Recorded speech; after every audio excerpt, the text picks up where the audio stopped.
Good morning dear parents and dear students.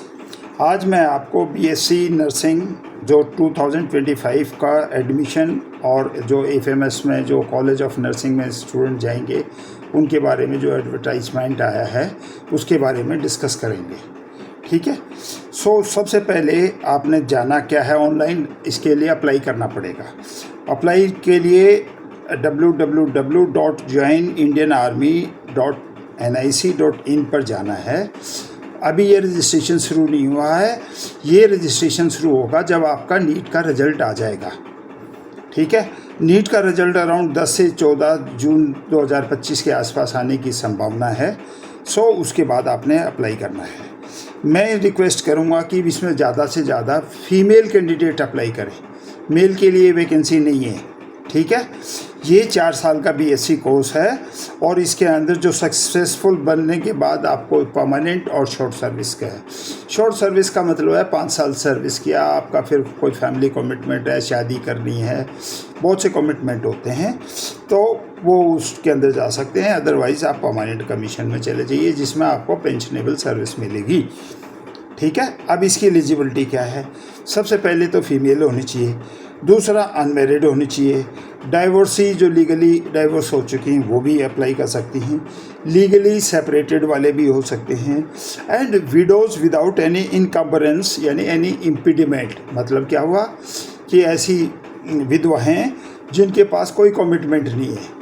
Commitment का मतलब ऐसा नहीं कि मैं पेरेंट्स के लिए जान लगा दूँगी, उनको छोड़ के नहीं जा सकती, बच्चों को है, मेरे छोटे बच्चे हैं जो इनको नहीं छोड़ के जा सकती, तो ये नहीं चलेगा।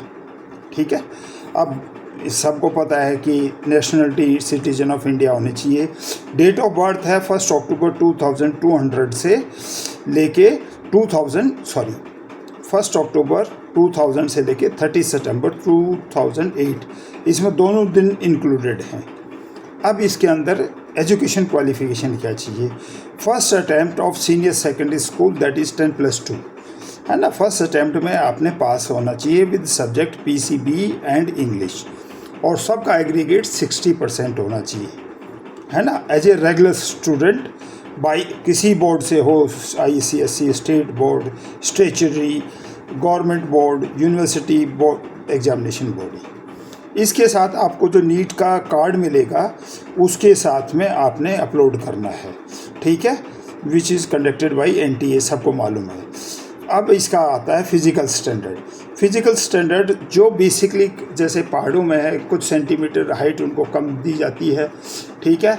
उनको कम मिलती है और कुछ को ज़्यादा मिलती है, तो उसके ज़्यादा टेंशन लेने की ज़रूरत नहीं है, ज़्यादातर बच्चे सेलेक्ट ही रहते हैं। ठीक है। फिर आपका बेसिक सिलेक्शन होगा कैसे? सबसे पहले जब भी जाओगे आपने अपना कार्ड अपलोड कर दिया, ये जब रजिस्ट्रेशन शुरू होगा उसके बाद फिर आप क्या करेंगे, आप अगर शॉर्ट लिस्ट हो गई, ये हज़ारों बच्चे अप्लाई, लाखों बच्चे अप्लाई करेंगे, उसमें अगर शॉर्ट लिस्ट हो गई तो उस शॉर्ट लिस्ट बच्चों को एक लिस्ट निकलेगी, है ना। उनका date of interview various dates को निकलेगी जो बहुत फास्ट निकलती है। ठीक है। इसका मतलब क्या है? इसका मतलब तैयारी अभी से शुरू करो।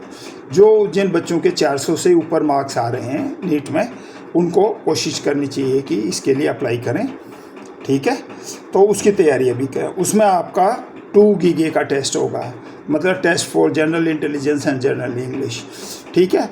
ये वेरी इंपॉर्टेंट टेस्ट है, तो इसके अंदर 80 के पास मार्क्स हैं जो आपने कैरी करने हैं। इसी के साथ एक होता है साइकोलॉजिकल असेसमेंट टेस्ट। ठीक है।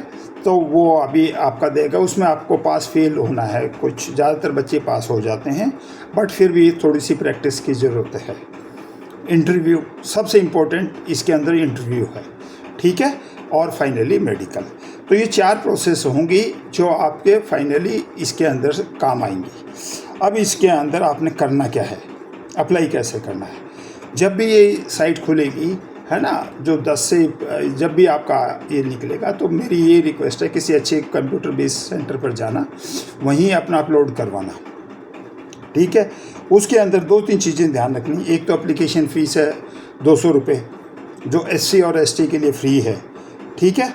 फिर उसमें आपने एक अपना ईमेल डालना है जनरेट, और अपना पासवर्ड जनरेट करना है। ये दोनों हो गए। ये आपने पासवर्ड लिख के रख लेना है, क्योंकि ये एक बार जनरेट हो गया उसके बाद आप अपना लिख के जहाँ भी रखना है रख लीजिए। अब क्या होगा, ये जितने भी एलिजिबल कैंडिडेट होंगे इनके फर्दर जितना भी करस्पॉन्डेंस होगा वो फिर फाइनली अकॉर्डिंगली ईमेल के थ्रू ही आएगा, है ना।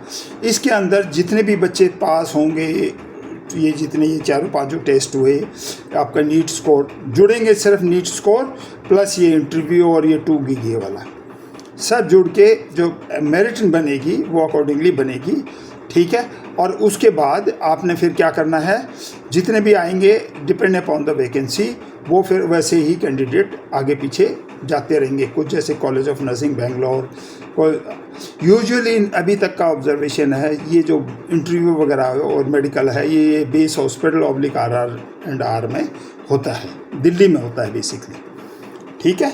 अब इसके अंदर आपने जो ये एक बड़ी पिक्यूलियर प्रॉब्लम आई थी लास्ट ईयर, एक कैंडिडेट का बेचारा सेलेक्ट हो गया, वो वेटिंग लिस्ट में था, उसने ध्यान नहीं दिया और वो फाइनली क्या हुआ कि वो उसकी डेट निकल गई। अब उसके बाद उसमें कुछ नहीं कर पाए। तो इवन अगर आप वेटिंग लिस्ट में हैं तब भी चेक करना चाहिए, क्योंकि ऊपर वाले कभी कोई के छोड़ देता है, कोई MBBS में चला जाता है ना, किसी की और कोई परिस्थिति हो जाती है, तो आखिर दिन तक आपने चेक करना है। अगर मेरा नाम है कर्नल डॉक्टर विजय सिंह खुंगा, मैं डायरेक्टर हूँ अशोक चक्र एकेडमी का। अगर आप मेरे से जुड़ना चाहिए तो कोई प्रॉब्लम नहीं है। मेरा नंबर है 8979085685। मुझे सिर्फ व्हाट्सएप पर मैसेज भेजना, आपका एक ग्रुप बना दूंगा, ठीक है। और अभी हमारी FMC नीट इनकी तैयारियां चल रही हैं। Thank you, with best wishes to all dear students, take care.